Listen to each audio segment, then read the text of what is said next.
Hello guys, welcome to my channel. और मैं 2 दिन के बाद अपना वीडियो डाल रही हूँ क्योंकि मुझे कोई जेन्युइन कंटेंट मिल नहीं रहा था। और आज जब मैंने हल्का का वीडियो देखा तो मुझे लगा कि जो राखी सावंत इसका नाम रखा गया हुआ है वो बहुत ही सही रखा हुआ है।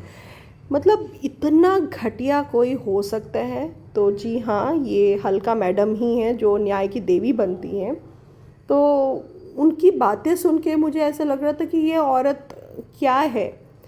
कुछ अगर आप जाके इसका वीडियो अगर देखेंगे कुछ देर पहले का, जब उसने कुछ दिनों का, कि उसने चटोरी रजनी के बारे में बहुत ही अनाप शनाप बोला था, उसके बच्चे के बारे में अनाप शनाप बोला था, अपब्रिंगिंग के बारे में बोल रही थी ये कि ऐसी तो अपब्रिंगिंग डाली हुई है, कुछ तो होगा जो ऐसे हैं बच्चों को गाड़ियाँ दे देते हैं माँ बाप, और ऐसे कर देते हैं वो कर देते हैं। मतलब कुछ जितना बकवास कर सकती थी उतना बकवास किया। मगर आज जब चीज़ें सामने आई हैं और पता चल रहा है कि ये चीज़ें हैं, तो अब वो क्या बोल रही है कि नहीं, मुझे तो बहुत दुख हो रहा है, मैं तो बहुत कष्ट में हूँ।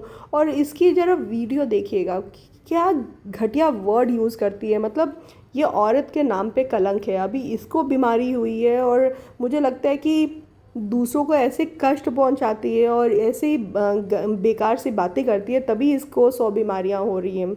और रात के 12-12 बजे बैठ के जब लोगों को गालियां देगी तो ऐसे ही बीमारियां होती हैं। वैसे तो फ़िलहाल इसको कोई बीमारी हुई नहीं है क्योंकि इसके वीडियोस आ नहीं पा रहे थे और इसको सिंपैथी चाहिए था, तो इसको कहीं ना कहीं लग रहा था कि भाई सिंपैथी गेम खेलते हैं। और लोग तो बेवकूफ़ हैं ही, तो मेरे को बीमारी के नाम पे मुझे सब्सक्राइब कर लेंगे, तो लोग करते भी हैं, तो वो कहीं ना कहीं सक्सेसफुल हो जाती है। मगर इतना घटिया औरत मैंने ज़िंदगी में नहीं देखा जितनी घटिया ये हो सकती है।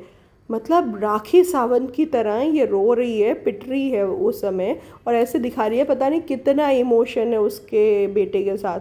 जबकि यही औरत थी चटोरी रजनी के बारे में उल्टा सीधा बोल रही थी, उसके बच्चे के बारे में बोल रही थी कि ऐसे माँ बाप होते हैं कि गाड़ियाँ दे देते हैं, ये सब कर देते हैं। और आज क्या बोल रही है कि पोस्टमार्टम हुआ, पोस्टमार्टम में मांस के लुथड़े मिले। मतलब आप एक डिसेंट वर्ड कर सकते हो, मुझे पता है कि डिसेंसी आपका डी तक नहीं है आपके अंदर, मगर एक कोई अगर कोई इस दुनिया में नहीं है या जिस के लिए आप बोल रहे हो, उसकी माँ तो ज़िंदा है और वो सुनने की, वैसे तो उसके पास इतना टाइम नहीं होगा कि तुम जैसे औरतों की वीडियो सुने, मगर तब भी अगर सुन रही होगी तो उसको कितना बुरा लगेगा ये सब सुन के कि उसके बेटे के लिए क्या बोला जा रहा है कि जो हड्डियाँ कोई काम की नहीं थी वो दे दिया, और मांस का लुथड़ा दे दिया, ये सब कर दिया। मतलब इससे तुम्हारी अपब्रिंगिंग और तुम्हारी खुद की डिसेंसी दिखाई देती है जो तुम दूसरों को बोलती हो। तुम मुझे लगता है सबसे घटिया औरत हो इस दुनिया की, क्योंकि ऐसे ही घटिया औरतें इस तरह की बात कर सकती हैं। कोई ढंग की औरतें अगर होंगी तो वो इस तरह की बात नहीं करती हैं। वैसे भी मुझे लगता है कि पढ़ाई लिखाई तो हुई नहीं है। ढाबा जो चलाने वाले होते हैं वो इसी तरह की बातें करते हैं।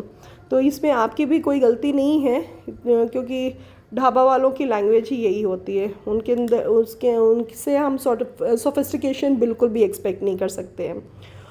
और रही जैसे ये बता रही हैं कि मुझे पता चला, मैं तो वैसे किसी के बारे में बात नहीं करती हूँ, मगर मुझे इन्फॉर्मेशन मिला कि जी हाँ उसके बेटे की एक्सीडेंट हुआ था, तो बहुत धन्यवाद। आफ्टर 2 मंथ आपको रियलाइज़ हुआ और आपको पता चला कि 2 महीने बाद कि उसका एक्सीडेंट हुआ है। नहीं तो आपका आपका क्या है? आपका तो काम है कि किसी भी कंट्रोवर्सी में कूदना, और इसको भी एक्सीडेंट के जहाँ पे क्राइम बता देना कि भाई क्राइम था, मरवाया गया था। आपका तो काम ही है फिर वहाँ से फिर पैसे लूटना। कोई अगर डर जाए तो आपको पैसे दे के मुँह बंद करवाएगा, तो वैसा तो है नहीं। तो ये जो मोहतरमा हैं जो हल्का देवी हैं वो बता रही थी, क्योंकि दिमाग की भी हल्की है। अब पता चला हल्का देवी क्यों नाम रखा गया, क्योंकि ये दिमाग की हल्की हैं, तो इसीलिए इनका नाम हल्का रखा गया है। और क्योंकि चटोरी रजनी तो इसको भाव देने वाली है नहीं कहीं किसी एंगल से, और लगती भी नहीं है कि इसको कोई भाव देना चाहिए। तो ये गार्ड जो मोहल्ले के गार्ड होते हैं, जो बिल्डिंग के गार्ड्स होते हैं, वही वही जो हल्का की स्टैंडर्ड वही है, और वही लोग ही इसको भाव देंगे और वही लोग ही बताएंगे। तो जैसे सड़क पे चलते चलते पूछ लिया कि भाई क्या हुआ, तो थोड़ा इन्फॉर्मेशन दे दिया, वहाँ से इन्फॉर्मेशन, मतलब एक तरफ ये मर रही है, इसको बीमारी है, ये तो चल नहीं सकती है, ये नहीं हो सकती, और एक तरफ जाके किसी के बिल्डिंग से आप इन्फॉर्मेशन ले रहे हो। सोचो कि तुम कितना कितना झूठ बोलोगी अपने बारे में, और लोगों को कितना बेवकूफ़ बना रही हो तुम, कि तुम अपनी एक तरफ तो बोलते हो कि तुम्हें 100 बीमारियां हैं, तुम मरने वाली हो, वैसी वाली बीमारियां हैं, और एक तरफ तुम बोलती हो कि बिल्डिंग के बहुत ही रेस्पॉन्सिबल पर्सन से मैंने ये इन्फॉर्मेशन निकाला कि ये सब ट्रू था, और उसके मांस के लोथड़े मिले थे, उसकी हड्डियाँ मिली थी। मतलब ये कौन ही बात करता है, और रो कैसे रही है कि ओहो भगवान न करे ऐसा कोई हो। ये जो अगर इस तरह की अगर उसके अंदर इमोशंस होते हैं मैडम, तो इस तरह की बातें कोई नहीं करता है। जिस तरह की बातें आप कर रहे हो, आपको पूरा 10 मिनट या 15 मिनट आपको पूरा करना था, इसलिए आप एक एक चीज़ें खोल खोल के बात कर रहे हो। आपके फादर लॉयर हैं, इसका मतलब ये नहीं है कि वो कैरेक्टरिस्टिक्स आप भी ले आओ और किसी के भी बारे में आप बकवास अनाप शनाप बोलने लगो। और वही चीज़ जब आपके बारे में कोई बोलता है तब आपको बहुत मिर्ची लगती है।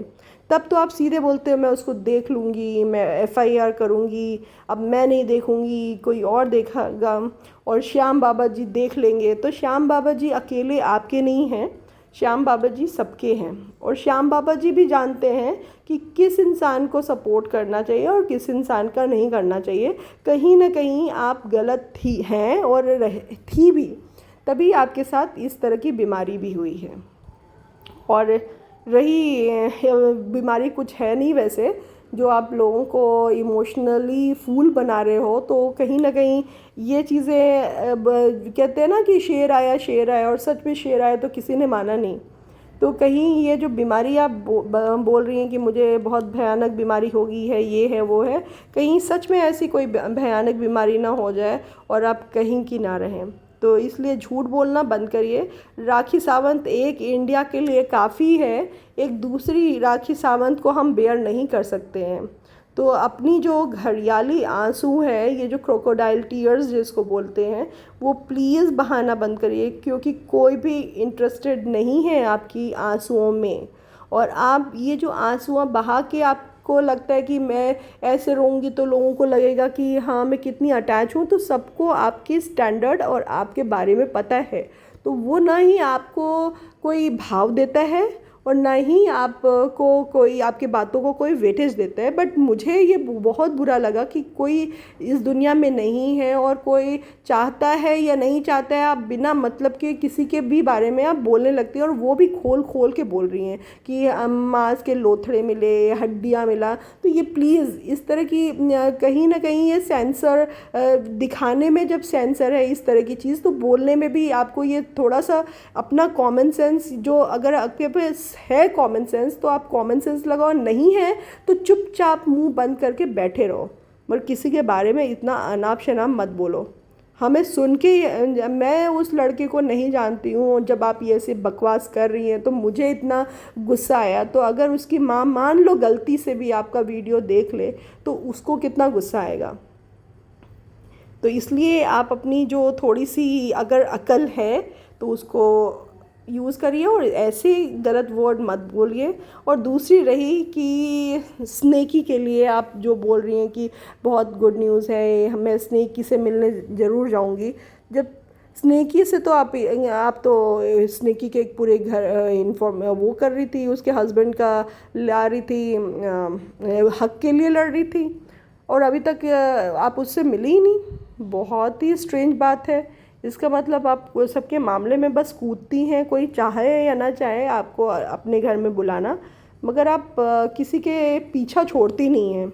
बहुत ही जैसे वो जो जोंक होते हैं ना, उसी टाइप की आप औरत लगती हो मुझे, जिसके पास ना स्टैंडर्ड है, ना कोई ईमान है, ना धर्म है, बस बकवास करना है तो करना है। तो वैसे ही आपका इमेज बना हुआ है। और अपनी इमेज, जो गालियाँ आप कहते थे ना, मुझे गालियाँ पड़ती है गालियाँ, जो आप गालियाँ खाने वाली औरत हो ही, आपको पढ़ना चाहिए। आपको एक नहीं, हर रोज़ गालियाँ पढ़नी चाहिए, ऐसी टाइप की औरत हो। और इस तरह की, जिस तरह से बकवास किया है, मैं होपफुली मैं चाहती हूँ कि चटोरी रजनी इस पर कुछ एक्शन ले, कि इस तरह की उसके जो बच्चा नहीं रहा है उसके बारे में एटलीस्ट अनाप शनाप ना बोलो। स्नेकी तो थी ही थी, उसके अंदर तो कोई इंसानियत बची नहीं है, तो इस औरत में भी कोई इंसानियत बची नहीं है।